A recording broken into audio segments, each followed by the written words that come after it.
Well, it's time for some Monday motivation. Now, we're joined by a man who's made it his career to motivate people and businesses to achieve greatness. He's worked with some sporting greats like Chad Leclerc, Pierre Spies, and also played a pivotal role in bringing the Lions rugby team out of relegation in 2013. His new book is called Making Sense of Nonsense, and it offers practical, motivational advice, giving hope in times of despair. Welcome to Expresso, Myan Subrayan. So good to have you on the show this morning.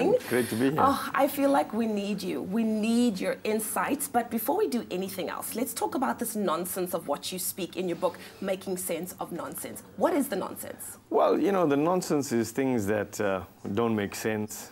You know, sometimes we go through trials, tribulations, situations like, you know, problems in the economy, situations in the political hemisphere, and just, you know, situations where you feel that you just don't have control over those things. It could be even more personal. It could be a sickness, illness, financial troubles, relationship problems.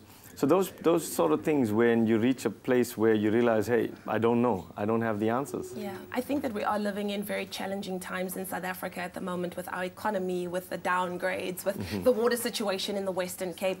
How does one deal with it? Is it just a matter of blocking it all out?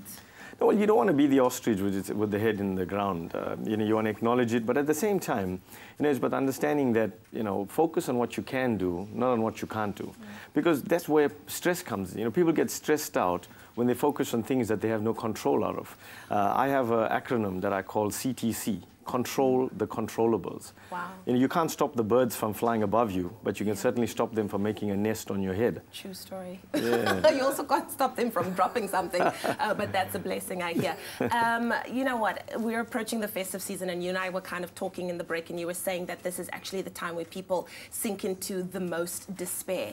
For anybody that's watching right now and who feels a sense of, you know, hopelessness, or feels like they have lost control, what would your advice be to them? Well, again, you know, just the fact that, you know, stress is a perception.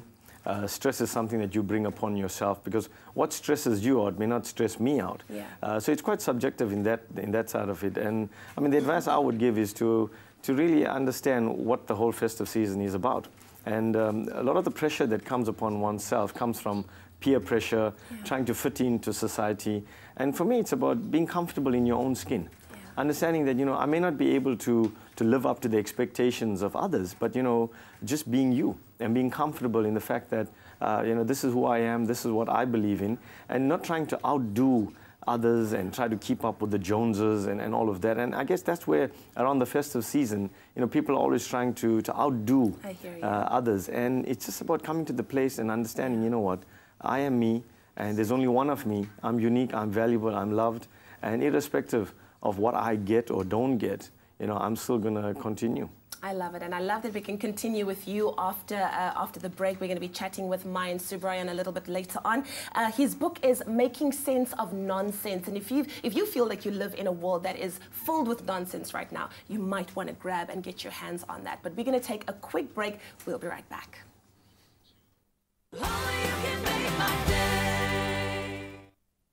Oh, very motivational Monday indeed. So let's continue on that same trend. It's time for some more Monday motivation, and we're privileged to be joined by a man who has made it his career to motivate people and done it very successfully, likewise in business, to achieve greatness. He's worked with some sporting greats as well, like Chad Leclerc, Pierre Spies, and has also played a pivotal role in bringing the Lions rugby team out of relegation back in 2013. They are now on fire, definitely one of the informed teams. I'd love to know how that journey came about. And his new book is called Making Sense of Nonsense, something we can all relate to, and it offers practical motivational advice, giving hope in times of despair. And boy, ain't there a lot of that going around in the world at the moment. Welcome once again to Myan Subrayan. Myan, thank you so much for joining us.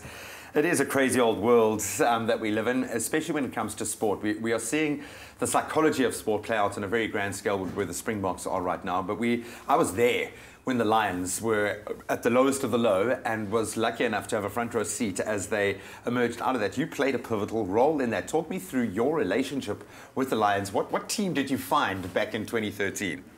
It's so funny because, you know, I caught up with the former CEO, and Manny Boyson, and we had a good old laugh because he said, "Myan, remember, things were so bad that the air conditioning wasn't working." And there's all these, in a room of 45 guys, Big smelly, guys. hot, you know, typical Johannesburg midday. And that's the guys. That was the first meeting with the Lions. And, you know, the reality was that, you know, they lost their sponsors. They were in trouble because there's a lot of uncertainty for the future. They didn't know whether they were ever going to get back in. And then the headlines were banging them really, you know, down and out. They're not going to come back. And here I was invited to speak at Coach Johan Ackerman's church in November 2012. So it wasn't like I applied for the position. And after the talk, Providence. After the talk, he comes to me and he says, you know, this is where we're at. We need some motivation. Can you help us? And, you know, the rest, they say, is history.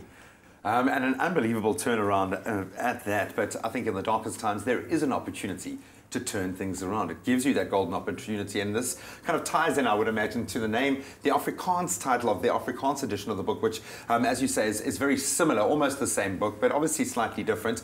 Tomatistraat.